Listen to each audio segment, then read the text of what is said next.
Saya akan melanjutkan pelajaran tentang pemberitaan Injil ya, penginjilan pribadi. Ini argumentasi dan teologi dalam memberitakan Injil session yang ke-9. Dan kita masih tetap dalam bagian cara memberitakan Injil, dan ini adalah session yang ke-4. Ini cara memberitakan Injil. Session pertama bicarakan dosa, session kedua hukuman dosa, session ketiga jalan keluar dari dosa, dan itu inti Injil. Itu ya pelajaran yang lalu ya. Dan kita membicarakan salib Kristus, Kristus menebus dosa, menjelaskan arti penebusan dan sebagainya. Sekarang kita masuk dalam session yang keempat dari cara memberitakan Injil. Dalam session yang keempat ini kita menekankan percaya atau menerima Kristus sebagai juru selamat. Ya jelas juga sebagai Tuhan dan juru selamat ya. Jadi kalau dalam session yang ketiga kemarin itu sudah diberitakan tentang penebusan, Kristus mati di salib menebus dosa dan macam-macam hal itu, maka tidak cukup di sana, kita harus mendorong orang itu untuk percaya dan terima Kristus sebagai juru selamat. Dan ini sebetulnya boleh dikatakan bagian yang sukar, karena ya kita biasa sebagai orang timur sungkannya di sini. Kok dorong-dorong orang, kok ndesek-ndesek orang itu ya. Kalau yang tadi sampai saat ini ya cuma menceritakan hal-hal tertentu. Tapi di sini kita betul-betul mendorong dia untuk percaya atau menerima Kristus sebagai juru selamat. Nah, sebagai kalimat penghubung atau transisi antara poin 3 dan poin keempat, kita bisa mengatakan tidak cukup bagi kamu untuk hanya dengar, hanya ngerti tentang Yesus. Kamu harus juga percaya kepada Yesus sebagai Tuhan dan Juru Selamat kamu. Poin ketiga, kalau mereka sudah mendengar dan mengerti, tidak cukup. Sekarang responsnya apa? Tanggapannya apa? Percaya atau nolak? Kalau mau selamat, harus percaya. Nah, ayat-ayat yang bisa digunakan dalam hal ini, Yohanes 1 ayat 12. Tetapi semua orang yang menerimanya diberi kuasa supaya menjadi anak-anak Allah, yaitu mereka yang percaya dalam namanya. So, tidak terlalu perlu dibedakan ya antara percaya dan menerima. Nanti saya akan tekankan itu. Ini semua orang yang menerimanya, lalu bawahnya adalah orang yang percaya dalam namanya. Sebetulnya percaya dan menerima itu sama saja. Seringkali itu dipisahkan, menurut saya justru menjadi salah. Lalu Yohanes 3:16 ayat yang sangat terkenal, karena begitu besar kasih Allah akan dunia ini, sehingga ia telah mengaruniakan anaknya yang tunggal, supaya setiap orang yang percaya kepadanya tidak binasa, melainkan beroleh hidup yang kekal. Jadi ayat ini memang menjanjikan ya. Allah sudah karuniakan anaknya yang tunggal, dan itu dilakukan dengan menjadikan anaknya itu manusia, lalu menderita, mati di salib, menebus dosa. Nah, tapi sekarang lanjutannya, supaya setiap orang yang percaya kepadanya tidak binasa, melainkan beroleh hidup yang kekal. Sekarang Kisah Rasul 16 ayat 31. Jawab mereka, percayalah kepada Tuhan Yesus Kristus dan engkau akan selamat, engkau dan seisi rumahmu. Nah saudara, anak kalimat yang terakhir ini membahayakan saudara ya. Ini sesuatu yang harus dijelaskan. Karena kalau saudara tidak menjelaskan, ini terlalu banyak orang. Bukan hanya orang Kristen biasa, jemaat biasa, tetapi bahkan hamba-hamba Tuhan yang menafsirkan ayat ini ngawur. Mereka menafsirkan ngawur bagaimana? Ayatnya mengatakan percaya kepada Tuhan Yesus Kristus dan engkau akan selamat. Lalu ditambah engkau dan seisi rumahmu. Lalu mereka mengatakan, kalau seseorang itu percaya Kristus, maka orang itu selamat. Dan bukan hanya orang itu, tetapi juga seluruh keluarganya selamat. Ada yang lebih ringan menafsirkannya, seluruh keluarganya dijanjikan akan selamat. Dua-dua salah. Ayat ini sama sekali tidak berarti bahwa kalau satu orang percaya semua keluarganya ikut selamat. Ingat ya, iman itu tidak bisa nunut ya. Karena itu kalau saudara mengikuti gereja yang menggunakan 12 pengakuan iman Rasul misalnya, mengapa dikatakan aku percaya padahal mengucapkannya bersama-sama ya? Kenapa enggak? Kami percaya. Karena iman itu memang bersifat pribadi. Makanya masing-masing harus mengatakan aku percaya, aku percaya, aku percaya. Jadi enggak bisa percayanya borongan. Enggak bisa percayanya nunut. Jadi pada waktu ini Paulus yang mengatakan kata-kata ini kepada kepala penjara itu, percayalah pada Tuhan Yesus Kristus, engkau akan selamat. Engkau dan seisi rumahmu ini tidak boleh diartikan mereka itu semua selamat karena satu orang yang percaya. Juga tidak berarti bahwa semua keluarganya dijanjikan akan selamat. Mengapa tidak boleh diartikan dua arti ini? Karena kalau diartikan dua arti ini seluruh Alkitab ditabrak, saudara. Sangat banyak yang ditabrak. Sebagai contoh, saudara, Abraham itu orang beriman. Dia selamat. Ada ayatnya, Kejadian 15 ayat 6, bisa saudara baca sendiri. Tapi bagaimana dengan Hagar dan Ismail yang juga termasuk keluarganya? Mungkin cara berkata, oh Abraham itu kan istri tidak sah itu. Istri sahnya kan Sarai. Oke, sekarang lihat Ishak. Ishak cuma punya satu istri, Ribka. Dia bukan poligamis. Tapi lalu mereka punya anak, Esau dan Yakub. Yakub selamat. Esau jelas tidak. Itu bisa terlihat dengan jelas dari Roma pasal yang ke-9. Aku mengasihi Yakub tapi membenci Esau. Dan itu sudah dinyatakan sebelum mereka dilahirkan. Yakub orang pilihan, Esau orang non pilihan. Dan ayat seperti itu sangat banyak. Daud, dia selamat. Anak-anaknya, Absalom misalnya, tentu tidak. Sangat banyak anak-anaknya Daud ini jadi orang brengsek. Dalam Alkitab banyak seperti itu. Eli seorang imam, anaknya Hofni Pinehas brengseknya luar biasa, dihukum mati oleh Tuhan. Jadi karena kasus seperti itu sangat banyak, di mana ada satu orang percaya tapi keluarganya tidak diselamatkan, hanya dia yang diselamatkan. Maka jelas ayat ini tidak mungkin diartikan satu orang percaya seluruh keluarganya akan selamat atau sudah selamat. Dijamin selamat pun tidak. Jadi lalu artinya ayat ini apa?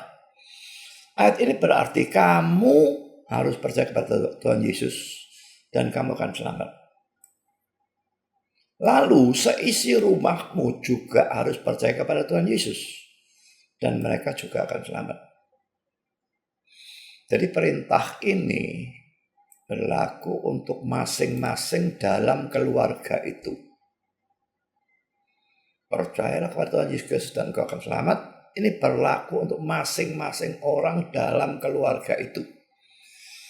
Nah kalau hanya kepala penjaranya yang percaya, keluarganya tidak, tentu saja ya hanya dia yang selamat dan keluarganya tidak. Kalau hanya dia dan istrinya yang percaya sedangkan anak-anaknya tidak, maka ya hanya dia dan istrinya yang selamat dan anak-anaknya tidak. Jadi hati-hati dalam menafsirkan ayat ini, karena sangat banyak orang menafsirkan secara ngawur. Sekarang saya berikan ayat yang lain, Wahyu 3 ayat yang ke-20.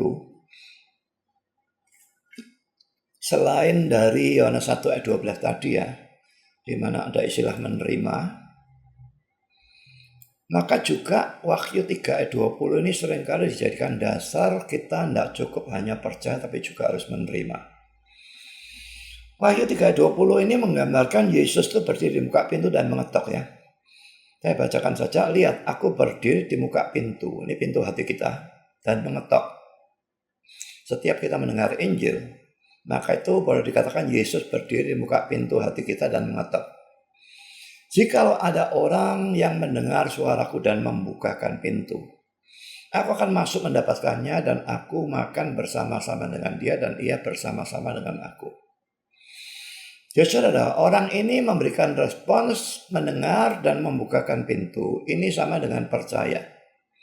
Tapi orang sering menafsirkan ini menerima.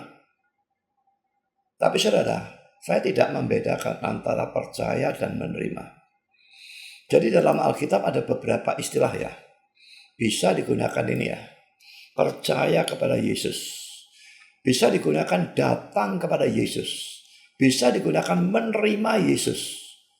Istilah-istilah ini sebetulnya sama saja. Demikian juga kalau membukakan pintu dalam Wahyu 3:20 atau menerima Yesus, itu semua sama dengan percaya kepada Yesus. Nah, saudara, penginjilan yang sangat banyak dilakukan orang adalah tanya orang itu percaya atau tidak. Setelah dia bilang, ya aku percaya. Ayo sekarang setelah kamu percaya kamu harus menerima. Nah, yang dianggap menerima adalah doa. Doa untuk undang Yesus masuk ke dalam hati. Mengapa ini tidak saya setujui saudara? Karena ingat ya, kalau percaya itu bukan perbuatan kita sebetulnya. Iman itu dianugerahkan saudara ya. Filipi 1 ayat 29 jelas menunjukkan iman itu dianugerahkan. Jadi bukan usaha kita yang membuat kita itu percaya. Memang yang percaya kita. Tapi kita tidak bisa percaya kecuali Allah anugerahkan. Tapi kalau berdoa mengundang Yesus masuk, dan itu diartikan menerima Yesus, itu betul-betul perbuatan kita. Sehingga kalau dua hal itu dibedakan, tidak cukup hanya percaya, harus juga menerima. Ini berbau ajaran keselamatan karena iman dan perbuatan. Di samping di mana dalam Alkitab kita melihat ada orang setelah percaya lalu menerima. Tidak ada saudara. Jadi percaya kepada Yesus, datang kepada Yesus, menerima Yesus, itu semua harus disamakan.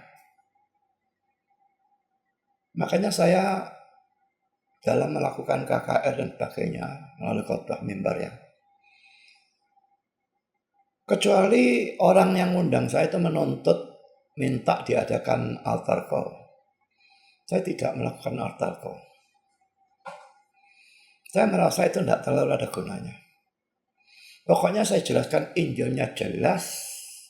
Kalau orang itu percaya, tidak perlu ada bimbingan ngajak dia berdoa bersama-sama, itu tidak perlu.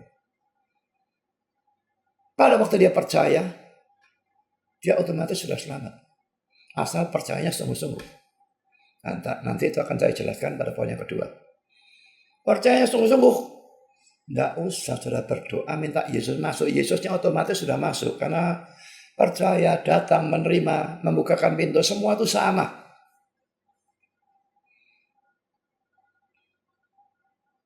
Jangan dibedakan. Biarpun yang membedakan ini mayoritas. Saya berani melawan mayoritas, saya tidak peduli itu. Sekarang saudara, mari kita masuk dalam poin yang kedua. Apa atau siapa yang harus dipercaya? Saya berikan dua hal ya. Pertama, poin A, dia harus percaya ajaran Alkitab tentang Yesus. Alkitab sering menggunakan istilah bahasa Yunani pisteo hoti yang berarti believe that, percaya bahwa. Saya berikan contoh ya. Contoh pertama ini Yohanes 20 ayat 31. Tetapi semua yang tercantum di sini telah dicatat, supaya kamu percaya bahwa Yesuslah Mesias anak Allah, dan supaya kamu oleh imanmu memperoleh hidup dalam namanya. Jadi ada kata percaya bahwa. Coba kita lihat ya, Yohanes 20 ayat 31.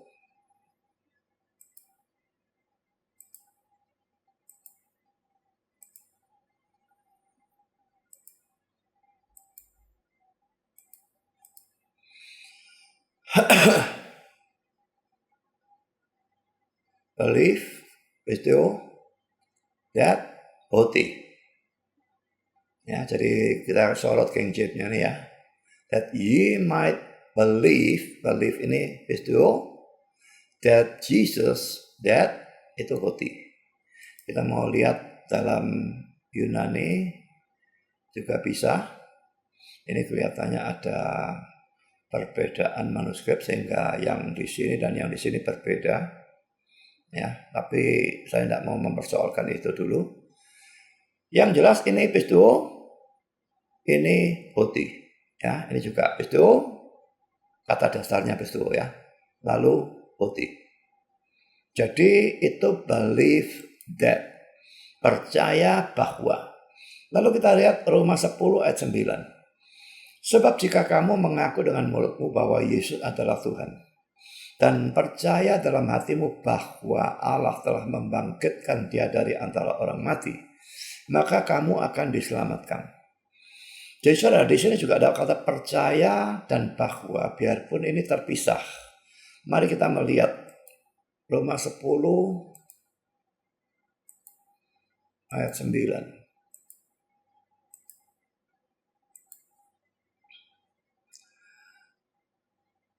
Believe, pisteo, that, hoti. Ya, memang terpisah, dua kata itu tidak beruntun begitu, bersambung begitu, tapi dipisahkan oleh kata-kata lain di tengah-tengahnya, tapi tidak ada masalah. Ini believe in thy heart, ya. Believe in your heart that, ya, percaya dalam hatimu bahwa. Ya, dalam Yunaninya juga ini pisteo, lalu ini hoti. Jadi percaya bahwa. Contoh ketiga 1 Yohanes 5 ayat 1.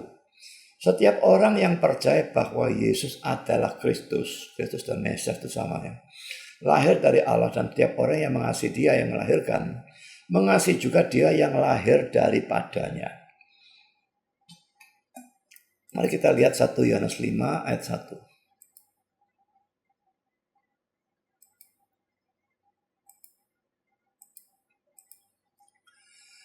Ini terjemahan King James, whosoever believeth that. Ya, believeth itu that, hoti. Jadi di sini kita lagi-lagi melihat satu ayat, percaya bahwa. Sebetulnya dia harus percaya segala sesuatu yang dikatakan atau diajarkan oleh Alkitab tentang Yesus. Segala sesuatu. Tetapi ada hal-hal yang harus ditonjolkan. Jadi kalau yang remeh-remeh saudara beritakan semua, Yesus naik keledai, Yesus jalan kaki dan sebagainya, Yesus pergi ke kota Kapernaum, itu tentu saja harus dipercaya karena semua itu firman Tuhan. Tapi dalam penginjilan kalau itu ditekankan, itu tidak ada gunanya saudara.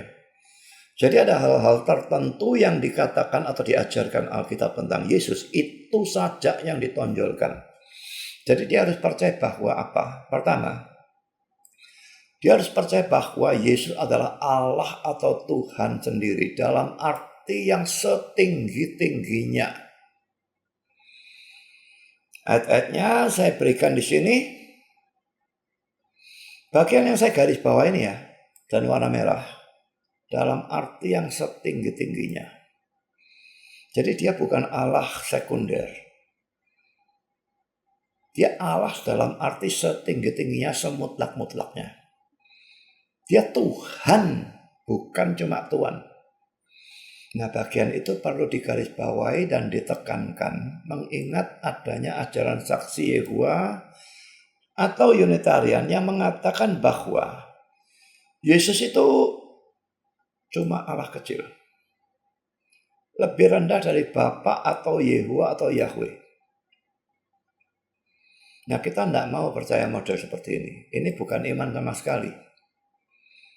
Dan saksi Yehova itu kalau didesak ya, kok Allah kecil itu gimana? Jadi ada Allah besar, ada Allah kecil. Berarti kamu percaya politeisme. Dan tidak ada Allah kecil, Allah setengah besar dan sebagainya, itu tidak ada. Atau Allah full atau bukan Allah sama sekali. Kamu pilih yang mana? Kalau didesak demikian, dia berkata bukan Allah sama sekali. Lalu kenapa masih terjemahkan Allah kecil? Suatu Allah dan sebagainya. Lebih rendah dari Bapa. Kita harus percaya Yesus Allah dalam arti kata setinggi-tingginya. Lalu poin B, Yesus bukan Tuhan Yesus bukan Tuhan tetapi hanya Tuhan. Ini bukan cuma saksi Yehova, Unitarian, tapi Bambang Nursena juga dan kelompoknya banyak mengajar seperti itu. Lalu Yesus dijadikan Allah kecil, lebih rendah dari Bapa, bukan the God. Itu juga sesuatu yang omong kosong. Hanya Tuhan dan bukan Tuhan itu juga omong kosong. Dia Tuhan dalam arti setinggi-tingginya, dia adalah Allah dalam arti setinggi-tingginya, dia the God. Saudara mau melihat ayatnya, kita melihat Yohanes 20 ayat 28 ya.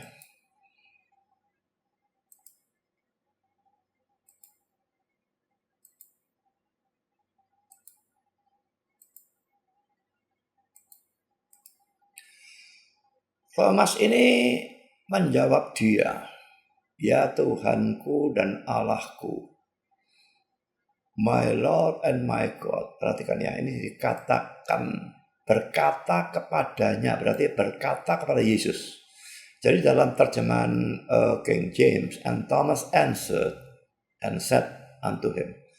Dan Thomas menjawab dan berkata kepada dia. RSV sama dengan kita, kurang sebetulnya ya. NIV juga demikian. Tapi NASB, Thomas answered and said to him. Ya, and said. Ada dua kata kerja sebetulnya. Answered and said to him. Saya tekankan to him. Berkata kepada Yesus. My Lord and my God. Jadi ini bukan ungkapan kaget.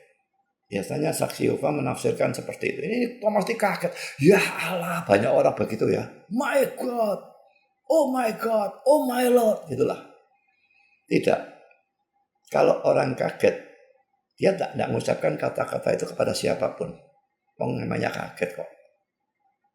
Dan sebetulnya karena ini bangsa Yahudi, mereka tidak punya kebiasaan seperti itu, kaget lalu ucapkan oh my God dan sebagainya.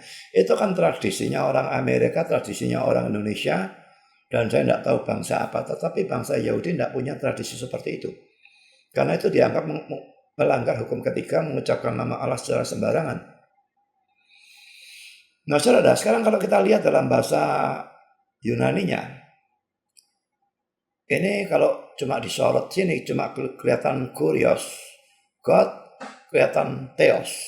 Tapi kalau disorot, dilihat Yunaninya, perhatikan di sini. Oh, kurios. Mu ini my ya. Kai itu dan. Oh, theos. The God. Mu ini my. Jadi sebetulnya kalau mau diterjemahkan hurufiah. My, the Lord, and my, the God. Nah, cuma dalam bahasa Inggris kalau terjemahkan begitu kan jadi konyol. Maka kata the-nya itu definite artikel atau kata sandang tertentunya dihapuskan, karena kalau tidak kalimatnya jadi kacau.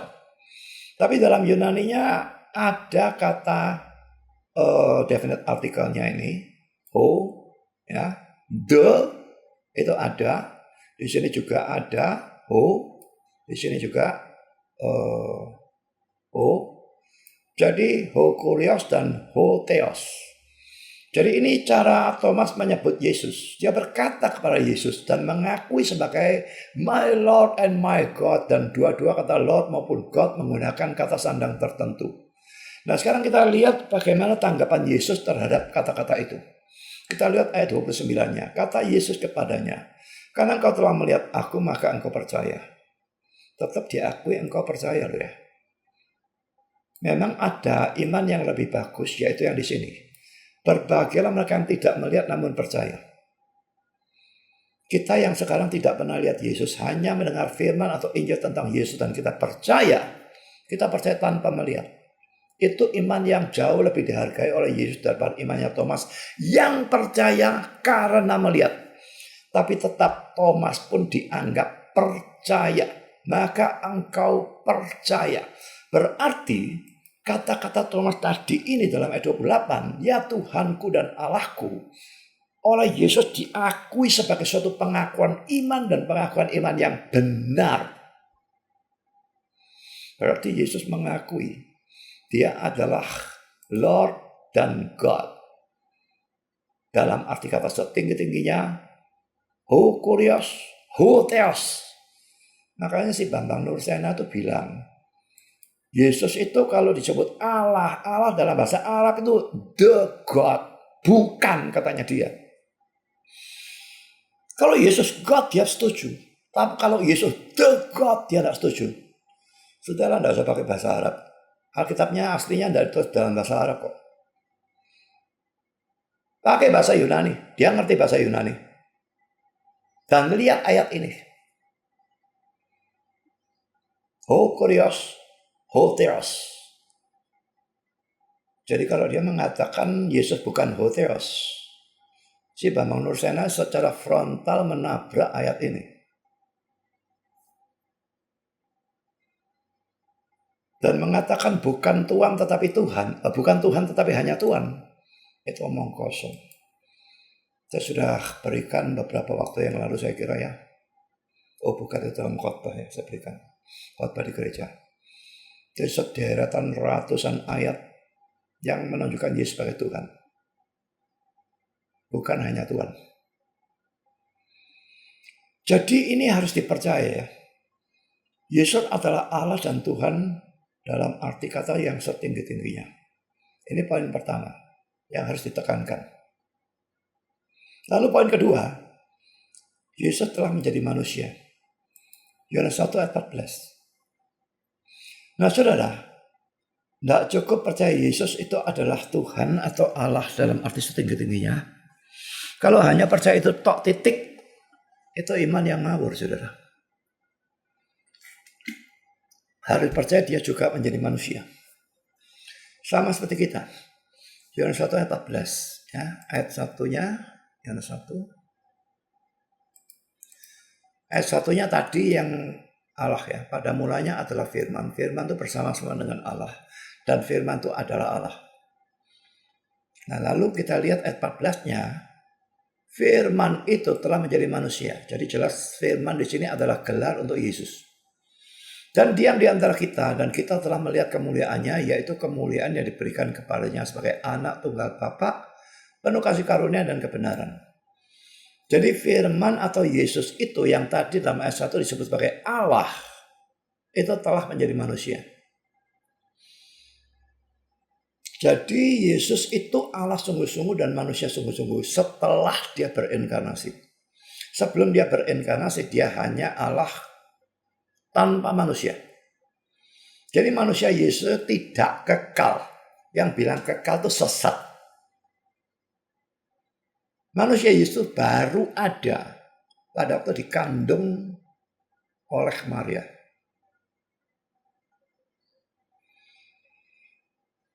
Ada dua hal yang perlu dijelaskan ya. Poin A, ini dia lakukan karena sebagai Allah. Dia tidak bisa menderita ataupun mati. Tapi setelah dia menjadi manusia, maka dia Allah dan manusia dalam satu pribadi. Maka dia bisa menderita dan mati untuk dosa umat manusia. Tetapi setelah ia menjadi manusia, Tidak berarti bahwa dia kehilangan keilahiannya. Setelah inkarnasi dan seterusnya. Ini masih ditekankan juga menghadapi saksi Yehova dan Unitarian. Yesus itu adalah 100% Allah dan 100% manusia. Kalau Unitarian dan saksi Yehova itu percaya dulunya dia itu tuh cuma malaikat atau ya Allah kecil itu ya. Lalu pada waktu dia menjadi manusia, malaikat atau Allah kecilnya itu hilang. Dia manusia tok. Lalu setelah dia bangkit naik ke surga, manusianya hilang. Dia kembali jadi malaikat Mikael atau Allah kecil itu.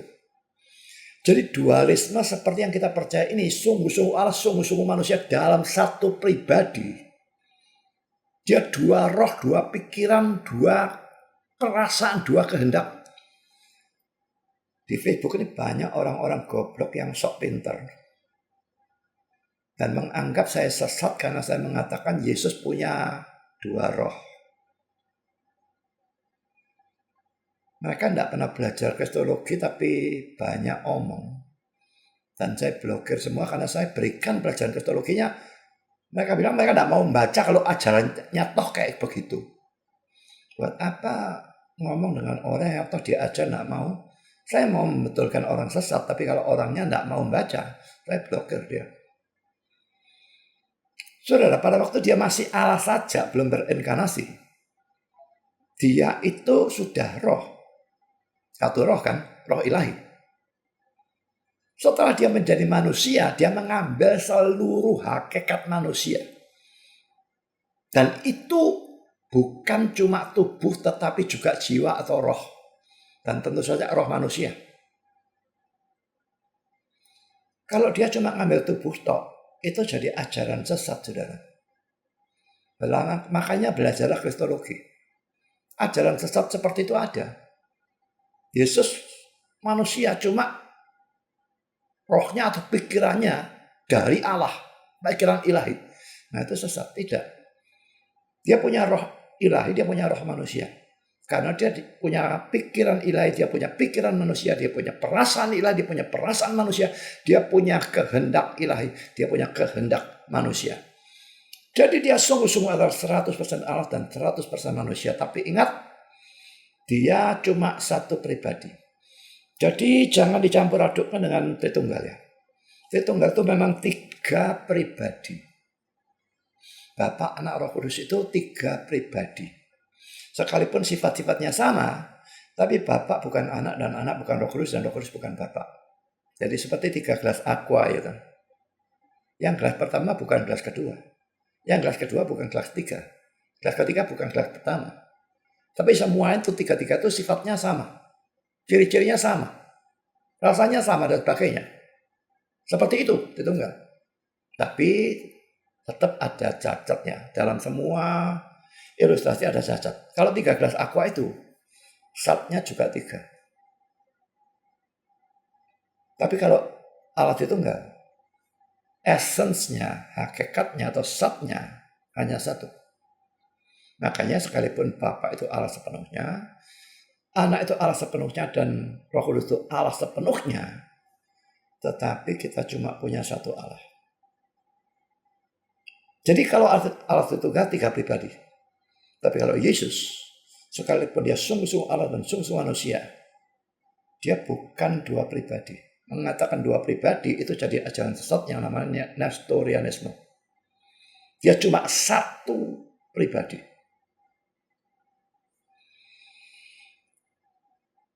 Sekarang poin B, dia harus menjadi manusia karena dia ingin menebus manusia. Seandainya dia ingin menebus malaikat, maka dia harus jadi malaikat. Ini keunggulan manusia dari malaikat. Kita lebih dikasih sebetulnya. Malaikat jatuh, Kristus tidak menebus mereka. Tidak ada jalan pelepasan. Sehingga yang jatuh pasti nanti masuk neraka sudah. Tidak ada jalan keluar untuk diselamatkan. Tapi waktu manusia jatuh, Kristus menjadi manusia, menebus dosa manusia. Sehingga bagi manusia ada jalan keluar, tidak harus masuk neraka. Maka kita lihat ayatnya, Bilangan 2 ayat 14 sampai dengan 17. Karena anak-anak itu adalah anak-anak dari darah dan daging, maka ia juga menjadi sama dengan mereka dan mendapat bagian dalam keadaan mereka. Supaya oleh kematiannya ia memusnahkan dia, yaitu iblis yang berkuasa atas maut. Dan supaya dengan jalan demikian ia membebaskan mereka yang seumur hidupnya berada dalam perhambaan oleh karena takutnya kepada maut. Nah, perhatikan ini, sebab sesungguhnya bukan malaikat-malaikat yang ia kasihani, tetapi keturunan Abraham, maksudnya manusia, yang ia kasihani. Perhatikan ayat 16 ini ya. Dia tidak mengasihani malaikat. Dia tidak menebus dosa malaikat. Ya, itulah sebabnya. Maka dalam segala hal ia harus disamakan dengan saudara-saudaranya. Dia harus menjadi manusia yang sama dengan kita.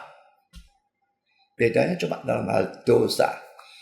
Kalau dalam hal dosa sama juga, dia tidak bisa jadi penebus, saudara. Dia mati di salib, dia menebus dosanya sendiri.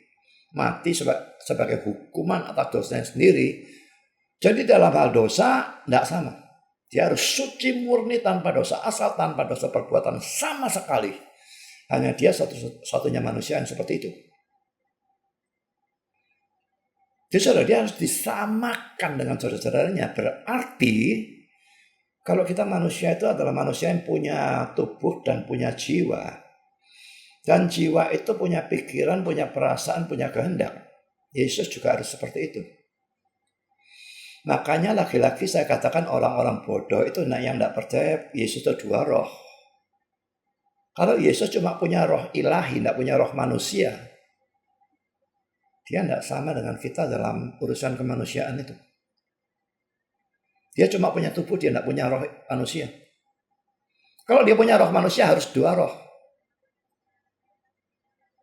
Nanti mungkin saya akan buat suatu khotbah khusus dalam hal ini. Karena yang tolol dan sesat tapi sok pintar seperti ini banyak sekali. Orang yang ngerti kristologi itu hanya sangat sedikit. Dan saya bicara dalam kalangan hamba Tuhan sekalipun. Sangat banyak yang tidak ngerti.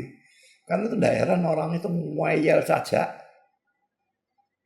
Mungkin dia dari gereja yang pendetanya tidak ngerti kristologi, ngajar seperti itu. Tapi ini sudah suatu argumentasi yang luar biasa kuat sebetulnya. Kalau Yesus tidak punya roh manusia, dia tidak sama dengan kita. Ayat ini bubar. Dan dia punya roh ilahi pasti, kalau enggak, sebagai Allah itu apa enggak roh? Allah itu jelas dikatakan roh. Roma 4 ayat 24. Jadi saudara, teks ini enggak usah saya baca seterusnya, saya kira sudah jelas ya. Bahwa dia mau menebus manusia, maka dia harus jadi manusia. Dia tidak mau menebus malaikat, maka dia tidak menjadi malaikat, mati sebagai malaikat dan bahkan tidak ada. Lalu yang ketiga, harus ditekankan juga. Ya, ini penekanan yang tidak perlu ditekankannya itu karena pada umumnya orang percaya. Pada umumnya semua orang, bahkan orang yang non-Kristen pun percaya Yesus hidup suci. Ya, kalau ada yang tidak percaya memang, maka ini tetap harus ditekankan. Tapi kalau dia sudah percaya, tidak usah. Nah, ayat-ayat yang mengatakan Yesus hidup suci, tidak ada dosa. 2 Korintus 5 ayat 21, dia yang tidak mengenal dosa telah dibuatnya menjadi dosa karena kita dan sebagainya. Ibrani 4:15, sebab imam besar yang kita punya bukanlah imam besar yang tidak dapat turut merasakan kelemahan-kelemahan kita. Sebaliknya sama dengan kita ia telah dicobai, hanya tidak berbuat dosa. Jadi saudara, dia semua sama dengan kita. Kita punya tubuh, dia punya tubuh. Kita punya roh, dia punya roh. Kita punya pikiran, perasaan, kehendak. Dia juga punya pikiran, kehendak, perasaan. Manusia. Tubuh manusia, roh manusia, pikiran manusia, kehendak manusia, perasaan manusia. Dan dalam hal ini pun sama. Kita dicobai, dia juga dicobai. Tapi bedanya, kita dicoba, kita jatuh berulang-ulang banyak sekali. Dia ditambahi, dia telah dicobai hanya tidak berbuat dosa. Satu kali pun tidak ada. Jadi hanya ini perbedaan manusia Yesus dengan kita. Tapi itu tidak menjadikan dia bukan manusia ya. Karena dosa itu bukan termasuk esensi, hakikat dari manusia. Pada waktu Adam dan Hawa masih suci, belum ada dosa, mereka sudah manusia kan. Jadi tidak harus punya dosa baru bisa disebut manusia. Yesus tidak berdosa. Karena memang dosa bukan esensi atau hakikat dari manusia. Dia tetap adalah manusia. Dan dia mati sebagai manusia. Jadi saudara, ketidakberdosaan Kristus atau kesucian Kristus itu merupakan sesuatu yang penting karena tanpa kesucian ini, Yesus menderita dan mati itu tidak bisa memikul hukuman dosa kita. Tetapi untuk dosanya sendiri. Saudara, Roma 6 ayat 23 misalnya upah dosa ialah maut ya. Kalau Yesus itu tidak berdosa dan dia mengalami maut, nah ini kan aneh. Upah dosa ialah maut. Dia tidak berdosa. Kok mengalami maut? Kenapa? Pasti mengalami untuk orang lain. Untuk kita yang percaya atau kita yang orang pilihan. Nah, tapi kalau dia mengalami maut dan dia sendiri berdosa, nah yaitu untuk dirinya sendiri. Dia tidak bisa nebus kita. Jadi kesuciannya ini penting karena tanpa kesucian ini dia tidak bisa menebus atau memikul hukuman dosa kita. Dia menderita dan mati untuk dosanya sendiri. Sekarang kita masuk poin yang keempat. Poin keempat yang harus kita percayai, Yesus menderita dan disalibkan sampai mati untuk menebus semua dosa umat manusia. Saya tidak katakan semua manusia ya. Tapi semua dosa dari umat manusia. Nanti umat manusia ini hanya orang pilihannya saja. Tapi semua dosa orang pilihan. Nah, saya tidak membahas tentang itu saat ini. Tapi sekarang saya tekankan kalau Yesus menebus dosa kita, dia tebus semua dosa. Mari kita lihat ayat-ayatnya. Yesaya 36 ayat 25. Aku akan mencurahkan kepadamu air jernih yang akan mentahirkan kamu dari segala kenasisanmu dan dari semua berhala-berhala. Aku akan mentahirkan kamu. Ya, perhatikan kata segala dan semua.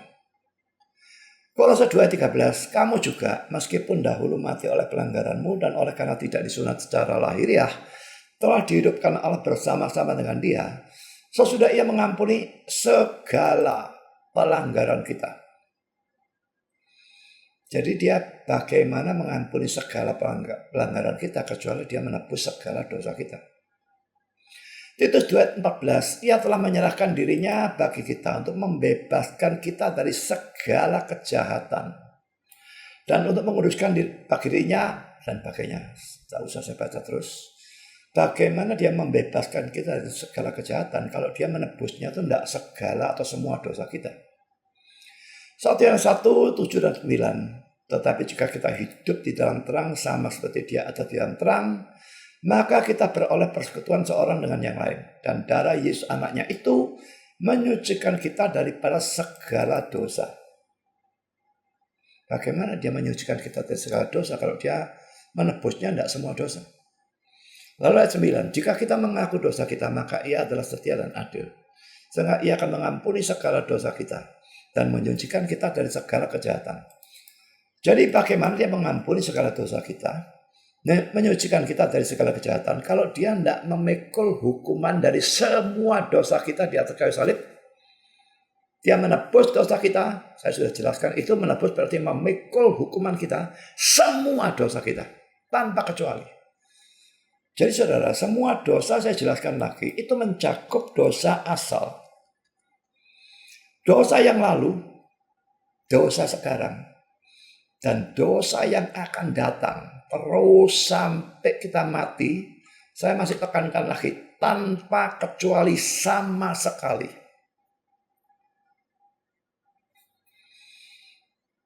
Saya masih mau tekankan lagi, ini mencakup dosa besar maupun dosa kecil.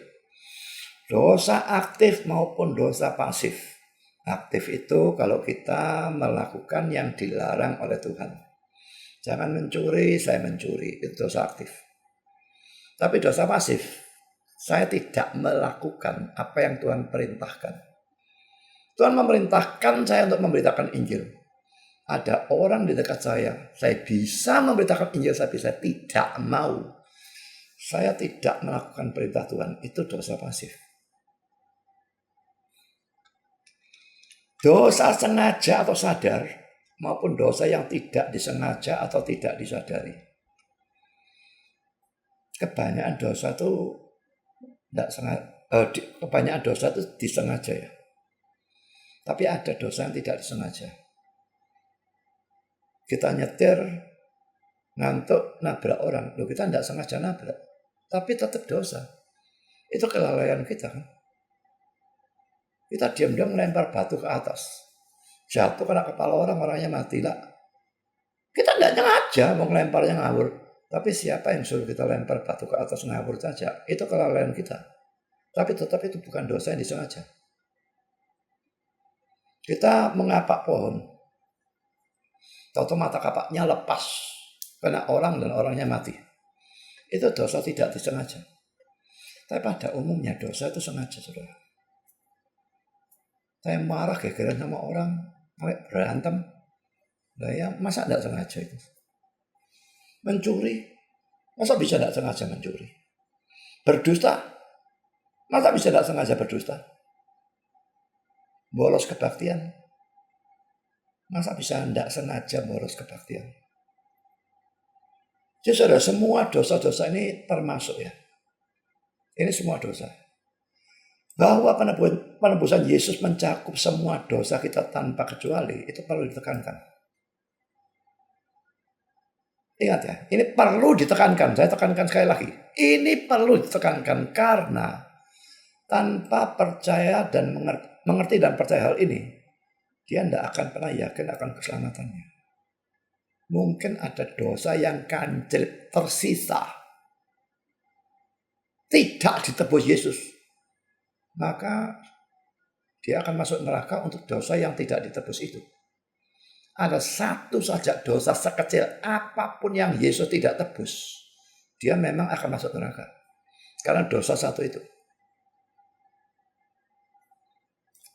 Tapi kalau semua dosa tanpa kecuali ditebus, dia percaya, maka dia tidak mungkin bisa masuk neraka. Hutangnya 1 miliar dibayar 1 miliar. Bukannya dibayar 999.999.000 dan bahkan tidak. Dibayar semua sampai sen yang terakhir, maka dia tidak bisa ditagih lagi. Nah, ada beberapa keberatan tentang ajaran ini ya, bahwa Yesus menebus semua dosa itu ya. Pertama, ajaran ini akan membuat orang itu nanti sengaja berbuat dosa. Saya jawab, semua ajaran yang benar bisa ditanggapi secara salah. Ajaran bahwa Yesus menebus semua dosa sudah saya berikan ayatnya tadi, jelas itu ajaran Alkitab. Bisa tanggapi salah? Bisa. Semua ajaran benar bisa tanggapi salah. Itu tidak berarti bahwa kita tidak boleh mengajarkan ajaran yang benar itu. Malah harus tetap diajarkan. Lebih-lebih itu tidak berarti bahwa kita boleh mengubah ajaran yang benar itu.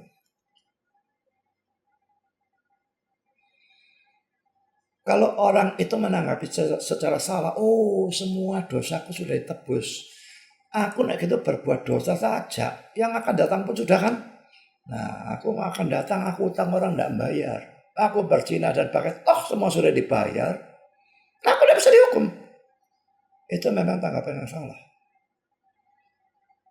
Tidak berarti bahwa kita tidak boleh mengajarkan ajaran yang benar itu. Lebih-lebih tidak berarti kita boleh mengubah ajaran yang benar itu. Lalu memberikan perkecualian. Nek kamu sengaja, itu tidak ditebus. Tidak bisa, saudara. Saya sudah katakan semua sengaja, tidak sengaja, itu ditebus. Jangan ubah ajaran karena ada orang menanggapi secara salah. Misalnya ya, Injil itu kebenaran atau keselamatan itu hanya karena iman. Itu juga sangat bisa tanggapi secara salah. Orang berbuat dosa seenaknya sendiri. Keselamatan tidak bisa hilang. Itu bisa ditanggapi secara salah. Orang lalu berbuat dosa seenaknya sendiri. Jangan lalu tidak berani mengajarkan ajaran itu karena orang menanggapi salah. Jangan mengubah ajaran benar itu karena orang menanggapi salah. Tetap pada ajaran itu.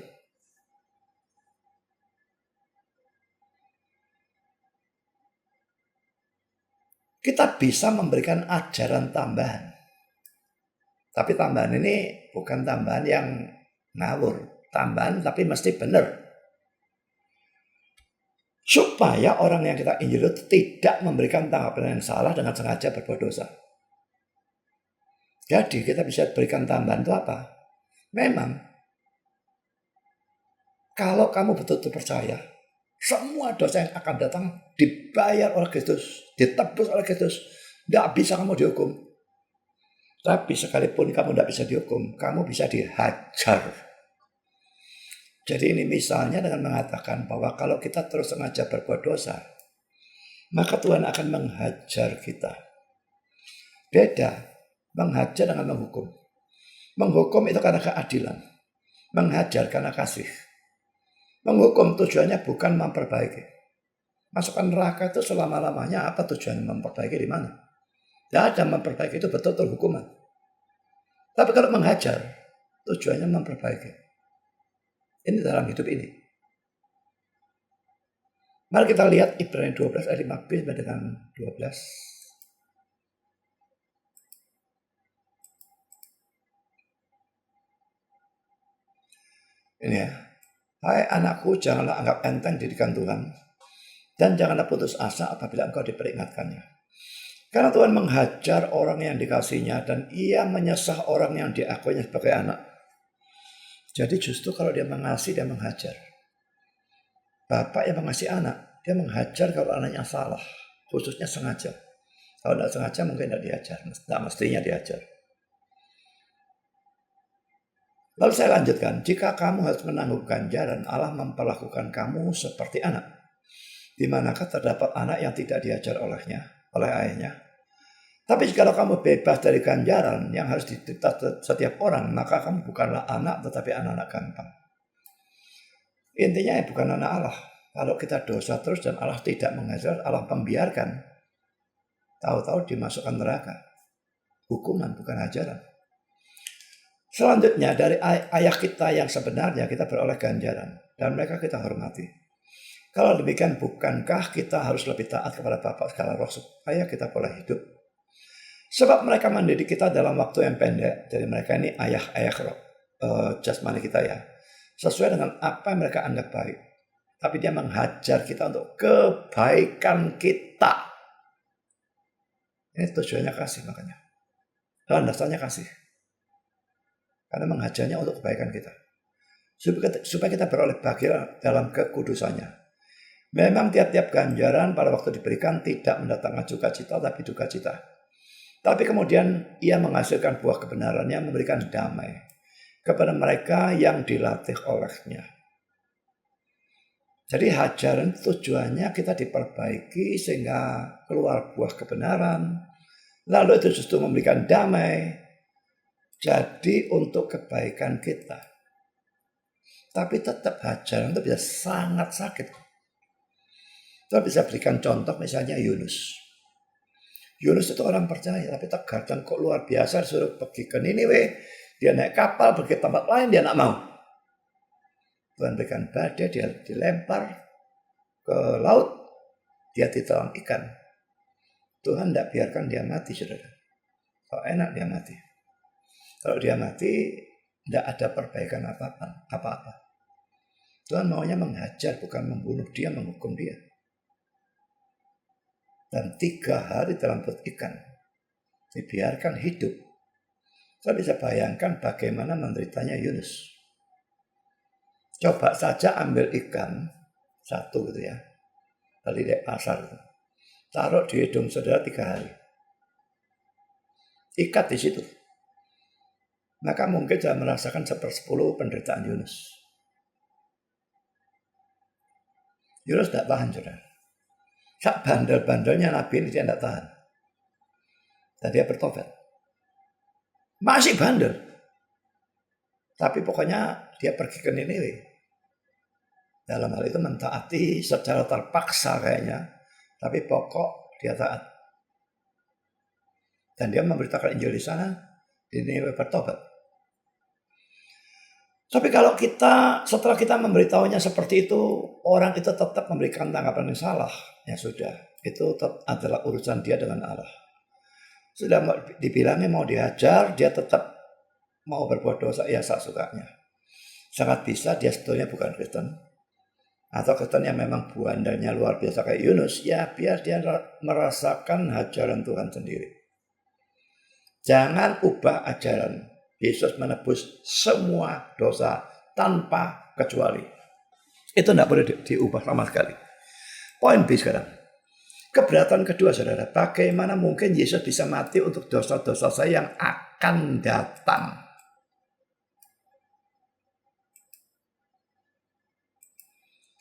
Bukankah semua itu belum terjadi?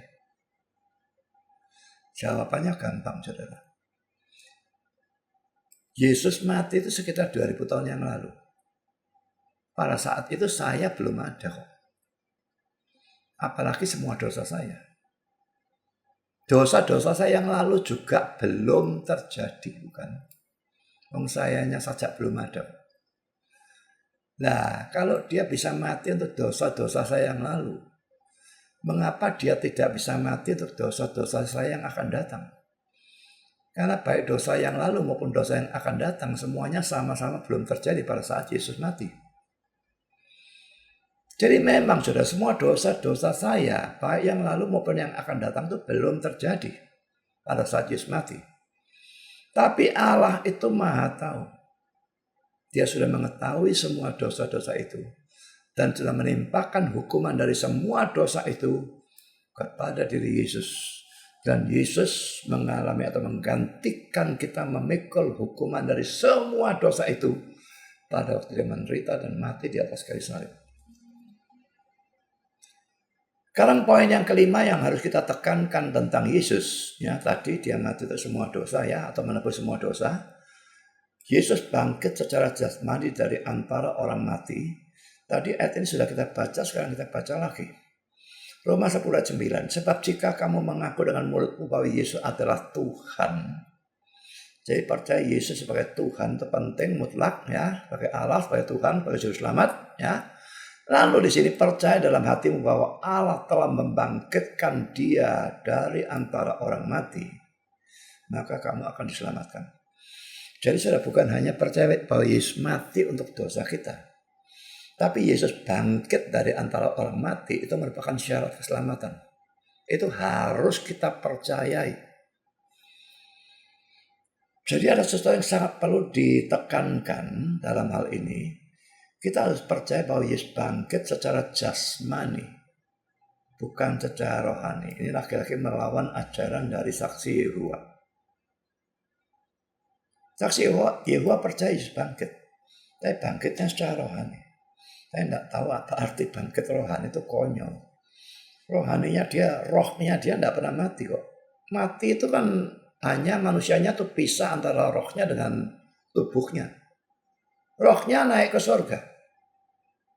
Sesuai dengan kata-katanya, ya Bapa dalam tanganmu kuserahkan nyawaku, itu sebutnya rohku. Tubuhnya masuk kubur. Jadi di sini kita bicara Yesus sebagai manusia. Kalau sebagai Allah, dia maha ada. Dia ada di surga, ada di dunia, dimanapun dia ada sebagai Allah.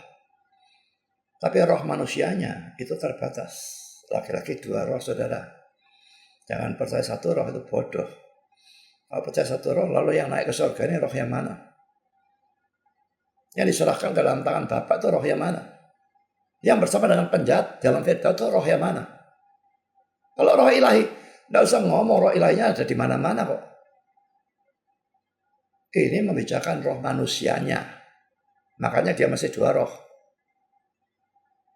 Nah, Rohnya terpisah pada waktu dia mati, terpisah dari tubuhnya. Ini bicara manusia Yesus ya.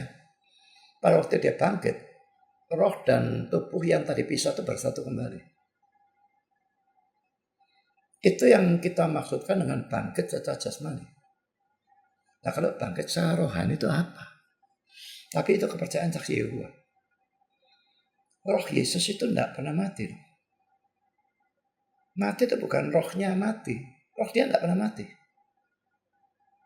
Matinya Yesus secara manusia itu hanya tubuh dan rohnya itu pisah. Bersatu kembali, dia bangkit secara jasmani. Jadi tubuh lama yang dipersatukan kembali dengan roh jiwanya, tadi berpisah sekarang dipersatukan kembali, lalu diubahkan jadi tubuh kebangkitan. Tapi itu tidak usah dibahas. Sehingga dia hidup kembali. Tadi pisah, sekarang bersatu kembali, lalu dia hidup lagi. Itu bangkit jasmani. Dan ini terbukti dari pertama kubur yang kosong. Jadi ini menunjukkan tubuh lama yang dibangkitkan. Kalau dia dikasih tubuh baru, lah berarti tubuh yang lama harus tetap ada dalam kubur. Kenyataannya kuburnya kosong setelah dia bangkit. Poin B, setelah kebangkitannya, dia mengizinkan Thomas meraba bekas paku dan tombak di tangan dan tubuhnya. Yohanes 20 ayat 27. Ya, Thomas kan menganggap, omong kosong bangkit. Kalau aku tidak mencucukkan jari ke dalam lubang bekas paku itu dan mencucukkan tanganku dalam lubang bekas tombak, aku sekali-kali tidak akan percaya. Yesus lalu menampakkan di kepada Thomas, cucukkanlah. Saya tidak tahu Thomas mencocokkan atau tidak, rasanya tidak berani. Dia langsung mengaku percaya tadi yang sudah kita bahas, ya Tuhanku, ya Allahku. Dan itu dianggap sebagai pengakuan iman. Saudara, kalau ada bekas paku dan bekas tombak, ini bukan tubuh lama lalu apa? Sekarang saudara, poin C, setelah kebangkitannya dia menunjukkan kaki dan tangannya kepada para muridnya. Kenapa kaki dan tangan?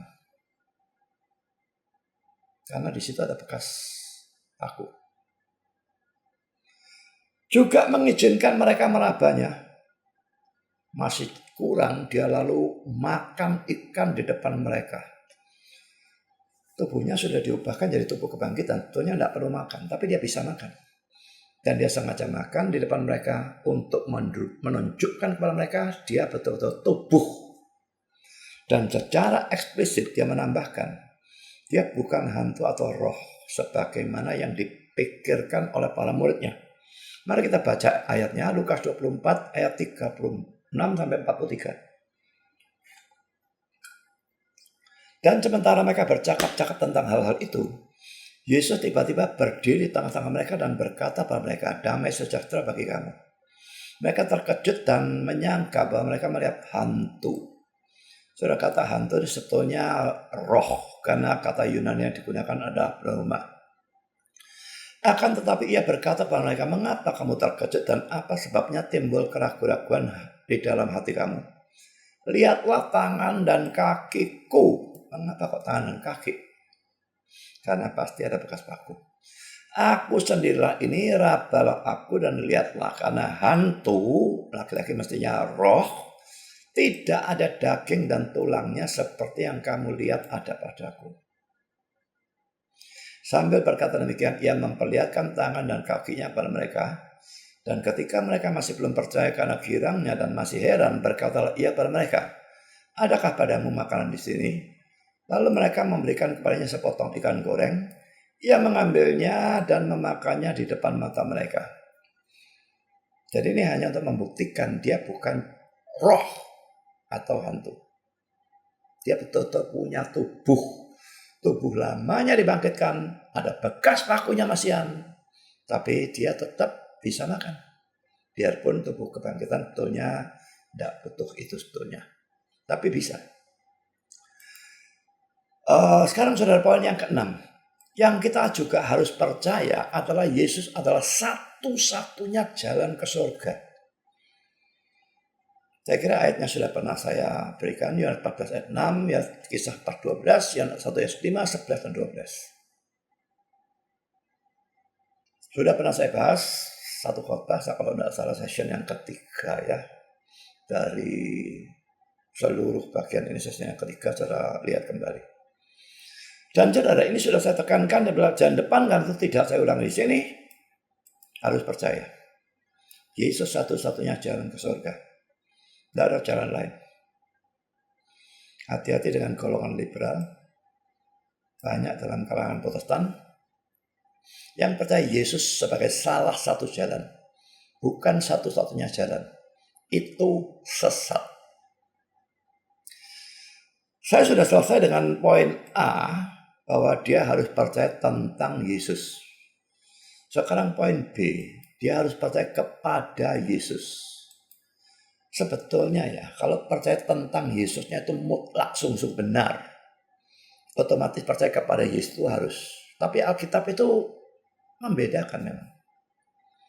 Jadi harus percaya tentang, masih ditambahkan harus percaya kepada. Dan ini dalam Alkitab sering digunakan kata bahasa Yunani pisteo, believe atau percaya, yang lalu diikuti dengan kata depan n atau eis atau epi, yang bisa diartikan in atau kepada. Believe in, percaya kepada.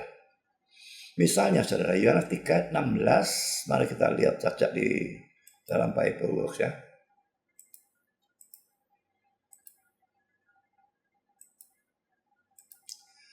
Percaya kepadanya kalau terjemahan kita.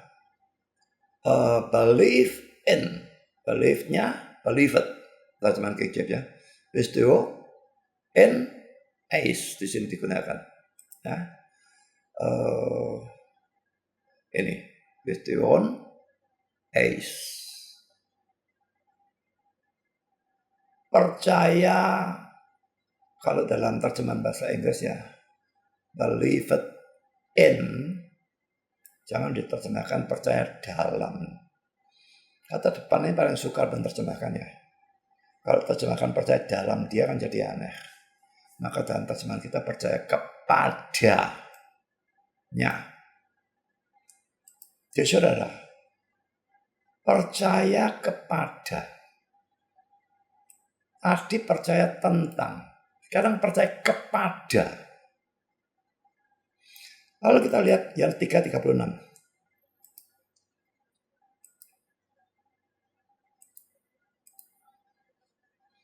Barang siapa percaya kepada anak, believe it on the Son.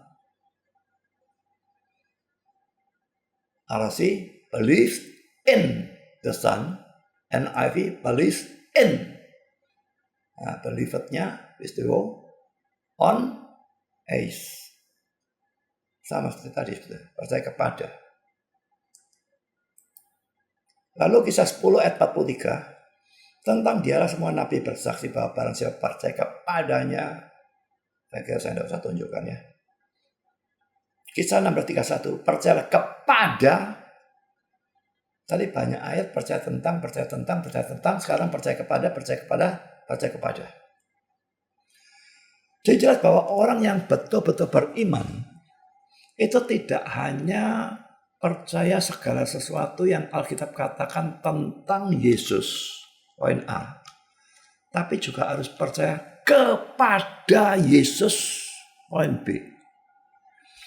Untuk melihat perbedaan dari dua hal ini, saudara, saya memberikan ilustrasi sebagai berikut. Saya mendengar berita-berita dan tahu dan percaya banyak hal tentang saya.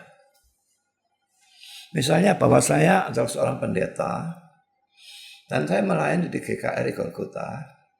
Saya lahir tahun 1954, saya tinggal di Surabaya dan sebagainya. Nah, saudara percaya hal-hal yang saya dengar tentang saya. Tapi kalau suatu kali saudara ketemu saya datang pada saudara dan kamu tahu toh, aku ini pendeta. Tolong pinjami aku uang 100 juta. Gak usah bukti-buktian, bon-bonan lah. Aku pendeta kok. Saudara mau meminjamkan apa tidak? Kalau iya, itu berarti saudara percaya kepada saya. Kalau tidak, itu sudah berarti saudara hanya percaya tentang saya tapi tidak percaya kepada saya, dan itu tidak cukup kalau dalam urusan Yesus. Ilustrasi yang lain tentang ini mungkin tidak pas sekali tetapi juga bisa. Ada orang yang demonstrasi menyeberangi air terjun Niagara lewat sebuah tali. Dia berjalan menyeberang. Kembali lagi banyak orang nonton dan sorak-sorak. Kalau dia bawa kursi roda dengan roda yang memang diatur pas pada talinya ya. Bawa kursi rodanya nyebrang. Balik lagi. Wah, orang-orang sorak-sorak. Lalu dia tanya kepada mereka, percayakah kamu aku bisa menyeberangi ini kembali lagi dengan bawa kursi roda ini dan ada orang duduk di atas kursi rodanya? Semua berkata, percaya. Lalu dia berkata, tunjuk kepada mereka satu orang, ayo kamu duduk di sini, nyebrang. Tak seberang air terjun. Orangnya tidak mau.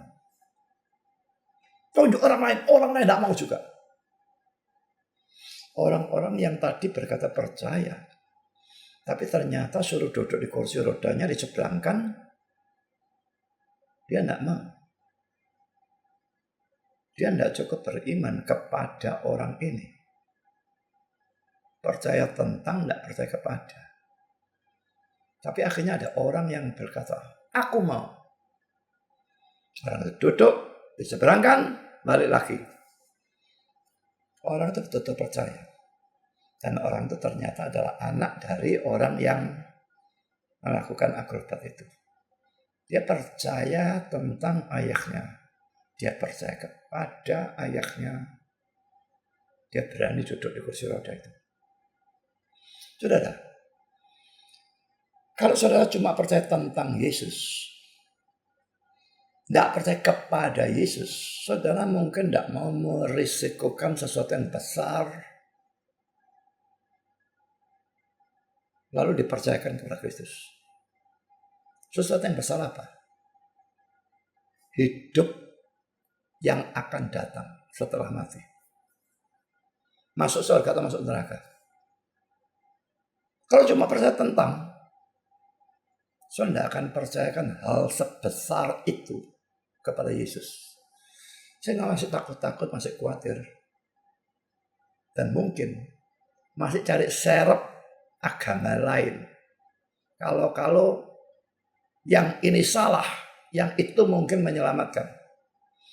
Tapi kalau saudara betul-betul percaya kepada Yesus, saudara berani meresikukan nyawa saudara yang sekarang ini maupun hidup saudara yang akan datang dengan hanya percaya dan punya satu juru selamat penebus, punya satu Tuhan dan satu Allah Yesus saja.